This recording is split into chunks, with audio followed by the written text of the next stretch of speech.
মানে কসমেটিকের অবস্থা খুবই খারাপ। প্রতিটা মালের ভালোর পিছনে ফেকও আছে, বাট ফেকের সংখ্যাটা বেশি। ঢাকায় এমন কোন জায়গা নাই যে এই ডুপ্লিকেট জিনিসটা কই হইতেছে না হইতেছে, এটা সবাই জানে। ঝিকঝাক সাজসজ্জা আর ঝলমলে আলোর ঝলকানিতে সাজিয়ে রাখা রং বেরঙের এসব প্রসাধনীর অনেকাংশই বানানো হয় পুরনো ঢাকায়। চকবাজারে সাততলা বাড়ির চিলে কোঠাতেই তৈরি হচ্ছে বিদেশি শ্যাম্পু। বাথরুমের ড্রামে গ্লিসারিন, লবণ, সাদা পাউডার আর পারফিউমে মিশিয়ে বানানো হয় ভেজাল শ্যাম্পু। এরপর খালি কোটা জোগাড় করে নকল লোগো ও স্টিকার লাগিয়ে রিফিল করলেই আন্তর্জাতিক মান এবং নামের শ্যাম্পু বলে বাজারে ছাড়া হয়। হাফ প্যান্টিন হ্যান্ডেন এগুলো সানসিলিক আর পাউডার দেয় আর লবণ দেয়, তারপরে এগুলো ভরে। এগুলো 320 করে দিই আমরা। রমজান আছে, আরিফ আছে, এগুলো ই করে দেয়, টেনাস করে পাড়ায় দেয় সন্ধে নকলেই। নকল পণ্য তৈরির এসব কারখানাগুলোতে প্রতিদিনই হাজার হাজার পিস দেশি বিদেশি নামি দামি ব্র্যান্ডের এসব শ্যাম্পু, বডি স্প্রে এবং ফেস ওয়াশ তৈরি করে রাজধানী সহ দেশের বিভিন্ন স্থানে ছড়িয়ে দেওয়া হচ্ছে। আর এসব পণ্য না বুঝেই কিনে প্রতারিত হচ্ছেন দেশের সাধারণ গ্রাহকরা।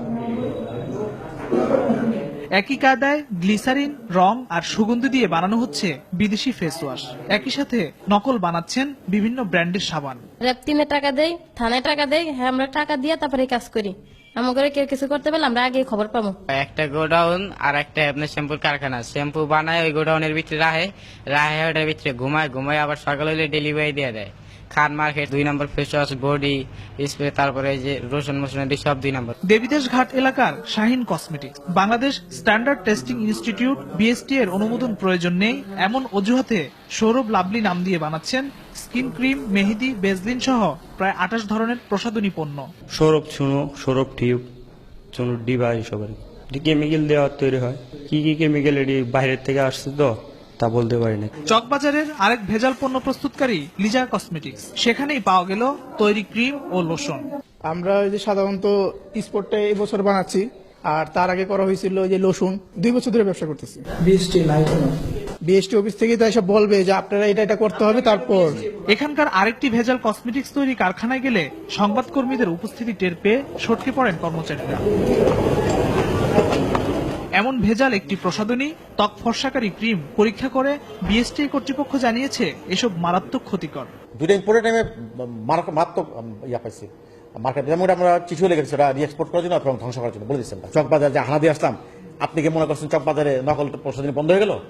আবার তো আরেকদিন পাওয়া যাবে। এটা জিরো লেভেল আনাও, তারপর শুধু মোবাইল কোড আর সার্ভেলেন্স করা আর টেস্টিং করাই যে সবকিছুতে জিরো লেভেল আসবে, নৈতিকতার ব্যাপার আছে একটা, যে যাতে মানুষ প্রতারিত কম হয় এবং প্রতারিত জিরো করার চেষ্টা করাটা মানে ডিফিকাল্ট, বা জিরো করতে পারবো না। প্রায় একই কথা জানিয়েছেন বিশেষজ্ঞরা। লোশনটা তো দিচ্ছে, লোশনটা তো দেখা গেল আমাদের চামড়াটাকে বেশ পরিষ্কার করে দিচ্ছে।